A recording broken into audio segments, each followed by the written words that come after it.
He is Rob Calloway. We're on Spreaker.com. The Spreaker app is available for your Windows, Android, or your Apple device. You guys can also follow us on social media, Twitter, Instagram, and Facebook. They're all three at Sports Kings Live. If you follow us on Twitter, Rob will be tweeting out the link to the chat room that's associated with the show. You guys can jump on in, as our guy Mark Cooper has, and has for a couple of days in a row now, and conversate with us and get involved in the conversation. You guys can also send your emails to sportskingslive@gmail.com. We'll be right back.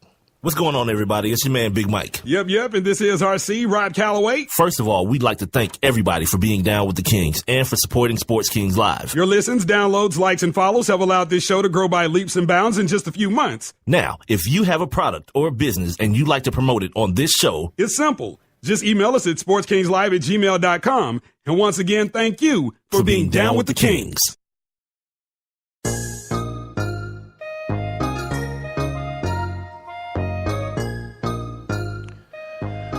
Welcome back, Sports Kings Live. Big Mike, Rob Calloway here with you via Spreaker.com and on the Spreaker app for your iPhone, Android, your Windows phone, whatever mobile device you may have. Go ahead and download that thing. And make sure you guys are liking us on Spreaker as well. Follow us on Spreaker and make sure you you follow us on Spreaker and like the episodes that you hear as well. Make sure you guys are following us on Twitter, Instagram, and Facebook as well. At Sports Kings Live is the handle. The email address is sportskingslive@gmail.com. For the first half hour of the show, we spent talking about the NBA Finals, mainly Game 3. Still some things that have to be cleaned up if you're the the Golden State Warriors, I should say. We talked a little bit about how Draymond Green has got to step his game up. Guys like Harrison Barnes as well, even Andrew Bogut. Got to give him a little bit more. And by what the scores, I think all three games combined, the score, the differential in score, I don't think it's gone over 10 games combined. You know, right. The first couple were like 2, and this one, the last one was like 5. So by my math, that's what, 9? So yeah, under 10. Sorry, I was reading right quick. Yeah, so as we move forward, well, we don't move forward yet. Steph Curry, at the end of the last game, found him a little something. Fourth quarter, 17 points. Really quick, I found those numbers before you go any further. The next game? Michael Jordan. Game 5? Yeah. What are you? Yeah, game 5. The Bulls lost game 5. Oh, snap. What did Mike do, though? Screw that. Screw the loss. What did he do? Nothing. He had pretty much the same kind of game. What? Look. The hell? hell? 43 minutes on the court, he was 11-22. 50%. Okay. But that was 500. That was 50%. Yeah. For 26 points. And but Scotty boy, Scotty ate him. Scotty down 5 of 20 for 14 points. Scotty was notorious for the migraines in the playoffs. Yeah, big games show up. Scotty, my head hurt. Ain't go, coach. I don't know. My nose hurt, coach. Yeah, Scotty was good for that. So, yeah, see, but you see what I'm saying? Like, we automatically assume Mike just hit 50 the next night because of the legend. The legend continues to grow. As we talk about LeBron not having the clutch gene and him not being a closer and all these foolish things that you guys regurgitate from that idiot Skip Bayless. Look, Michael Jordan was human too. Period, point blank. He was a human being too. But at the time, we weren't inundated with so many great athletes. Like when Michael Jordan did something, it was special. You know, they do like a whole episode of SportsCenter on just that. Now, you got games, you got TV cameras in every game now. There's not a game based on like the NBA League Pass and all these different subscription things that you can get. There's not a game that you can't watch on television, no matter where you are or who you root for. It's a different day. Hey, Michael Jordan was terrible this series. Oh, my God. Look at that. Mike, game 6, it only went 6 games. Yeah. 6 games. This dude in 43 minutes was 5 of 19.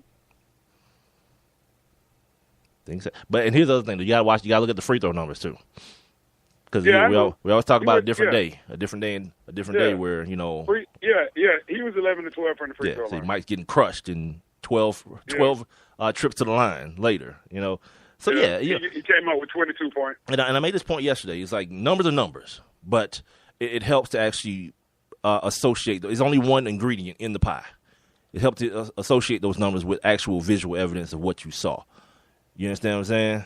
And it's important to do that because you look at the numbers and like, oh my God. Because if you look at LeBron's numbers and you take away the points, you just look at, oh my God, LeBron missed like 23 of his last 36 shots in the first game. Oh my God. But then he ended up with 45 damn points. So, who's complaining? You know what I mean? Who's complaining? And he shot under 40% for the entire series. That leads me to this. Good. I'm glad all this is coming up now. See, this is why, ladies and gentlemen, I'm going to explain something to you guys. Just kind of like let you guys know how this baby is birthed. Like, Rob and I don't talk before the show, so that everything is organic. Like, none of this was like us figuring out what Michael Jordan did in game 5 and 6 and what kind of – none of this was planned. Not on my notes anywhere, It's just something that I looked at today. I brought it up. Rob looks at some more stuff while we're doing the show, and boom, you have content. That's what it is. You mix a couple ingredients together, throw that crap in the oven, pull it out, taste it. That's all right. Yeah, let's serve more of this. Oh, well, that's how crack was invented. Not sure that's a pretty simple recipe: water, baking soda, and cocaine. Yeah, and, you spend everything with a little water. Stupid. Let me see if I can find this thing, man, about LeBron James and water on that ish. And what he and historically, what we're talking about and what he's doing right now, and it kind of it falls right in line with what we're talking about as far as people this ongoing dog chasing this tail argument that people have about him and Michael Jordan. And look, Michael Jordan got 6 straight championships, and really, that's debatable as well. You know what I mean? Not to me. Like, if you ask me any day of the week, I'm going to tell you 6 straight because every day. But then you'll have the other people who say, well, what about in the year he came back? You remember? He dribbled the ball off his leg and it went out of bounds against Orlando, and Orlando ended up in the finals. And if you hear me talk about it, I'll be like, shut up, fool. He only played half the season, so shut up. That wasn't even Mike. But that wasn't even the real Mike. Yeah, plus he had that whack number on, 45. Pfft, yeah, get out of here. But there's an argument to be made, nonetheless, right? So here's LeBron. Because technically Houston won back-to-back, so you kind of excluding them. But they absolutely did. I know what you're saying. LeBron has been the leading scorer in this series and the leading assist man and the leading defensive rebounder. He's doing all this. He's averaged near a triple-double with 4. He's averaged 41 points, ladies and gentlemen, 12 rebounds and 8.3 assists. He is Magic and Kareem all combined, like if they had a love child. He'd be called Kareem Abdul Irvin. He has Lou Al James, Lou Al Johnson. That'd be smooth, Lou Al Johnson.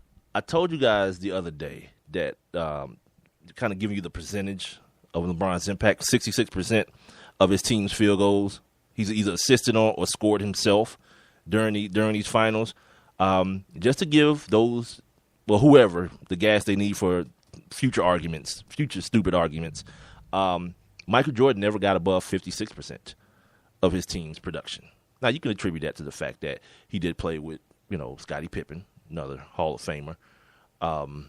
He had some pretty good knockdown shooters, guys like B.J. Armstrong and Steve Kerr, Craig Hodges and John Paxson, dudes who could knock down shots. But this was in his first title, 91. Yeah. He got to 56.3. LeBron is 10% more than that. Not saying it means anything. I'm just here disseminating information, basically, is what's happening right now. 63% of LeBron's shots in this series have come after he's possessed the ball for more than 6 seconds. This is according to Sport VU player tracking technology. Compare that to just 37% during the regular season. So I guess that kind of answers my question. Like, how would it look different if Kyrie and Kevin Love were there? Well, the 37% during the regular season is what, and basically they're talking about isolation plays. He's got the ball, he's pounding it into the ground more than 6 seconds. Shot clock's only 24. So by my math, that's a quarter of the shot clock. And it's either 6 seconds or more, not just at 6 seconds, 6 seconds or more. His 123 points is the most in finals history through 3 games. That's astounding all on its own. But think about this. That dude has missed more shots in the finals than any other player has taken. What? Wait, what? Yeah, exactly. And I had to read it 3 times. Like, wait, because they wrote it wrong. Actually, they wrote it wrong. They wrote it like they wrote it as though it was finals history. But then, as you keep reading, it talks about how Steph Curry, like LeBron has missed like 66 shots. Steph Curry he's taken 63. Yeah. Yeah. He letting them fly. Here's if you're a Warriors fan, here's a positive side of this article. The Warriors have 4 different players ranging from 6'6" to 6'8". So think about who I'm talking about: the Harrison Barneses of the world, the Draymond Greens of the world, the Klay Thompsons of the world. Who might be the 4th one? Oh, Sean Livingston, 4 guys. Oh, and Andre Iguodala. So really, that's 5. This says 4. Mm-hmm. Because I know Livingston's 6'8". I think AI is 6'6". Draymond's 6'6". Harrison Barnes might be under 6'6". That might be. Are you including Bogut? Not Bogut's over. He's over 6'8". Andrew Bogut's over 6'8". You said in between. Yeah, between 6'6" and 6'8". Yeah, but those players have held opposing players to just 42% shooting from the field all season, and that's right around where LeBron is right now. And I think it's cool for them to keep that number like that. The problem that they're experiencing from what I'm seeing is that LeBron he's getting to the rim way too easy on the pick and roll. First of all, like it's just basically one pick and he's turned the corner, and then by that time, everyone else is at his mercy. By that time, like if someone comes out and sets a pick on Andre Iguodala or Draymond Green or whoever has the initial responsibility. As soon as and then he's going right. He's going to his strong hand. It almost looks boring. Looks boring, man, because he's been able to do it so many times in 3 games that it's like, oh my God, like did y'all just let him do that again? Steve Kerr's got to switch it up. He's got to start blitzing and trapping it. Not every time, because LeBron he's just so subliminal and so smart that he'll figure that out and somebody will get an open layup. So you don't do it every time, but it's almost like it's like playing Peyton Manning or Tom Brady with the same defense every play. You're gonna lose by 80 points. Like with dudes that are that smart in their particular sport, you've got to give them different looks and switch it up and make them think a little bit. But right now, it's like one move for LeBron. It's like 2 moves. It's either all right, I'm gonna turn my back and see what's going on if they're gonna come and double or whatever. Or I'm just going to get this one pick at the top of the circle and just come down the lane screaming bloody hell. Yeah. And he got Dellavedova out there setting picks for him. That's awesome. That's got and I'm sure Steve Kerr is going to take another look at that. Everyone's been talking today about the comparison or making the comparison between being down 2-1 to the Memphis Grizzlies and now being down 2-1 to the Cleveland Cavaliers. And I think it's fair to do that because you've been hearing so much about this team, this Golden State Warriors team, cruising through the regular season and cruising through the playoffs, and now they're facing some diversity or some not diversity. That's not the word I'm looking for. Some adversity. Thank you. Yeah. As I look into my thesaurus, I can't say no word in a day. Whatever. Yeah, but that's not true. Like being down 2-1 is a big deal, man. You know, when you got to come back and win 3 games against a good team, no matter if they have, because everybody's like, well, that team didn't have LeBron James on it. Well, that's true for 99% of the teams in the league. You know what I mean? That they don't have LeBron James, but they still got some damn good players. And Steve Kerr made the adjustment he needed to make in order to make Tony Allen a shooter and eliminate him from the ball game so that Klay Thompson could get freed up and get his shot. Steph Curry could do his thing against an injured Mike Conley. And the series went, and then had faith enough in Draymond where he could cover Zach Randolph and or Marc Gasol. So we're at Game 4 now, ladies and gentlemen. We're here. Some of you may have rooting interest. Some of you may not. I don't.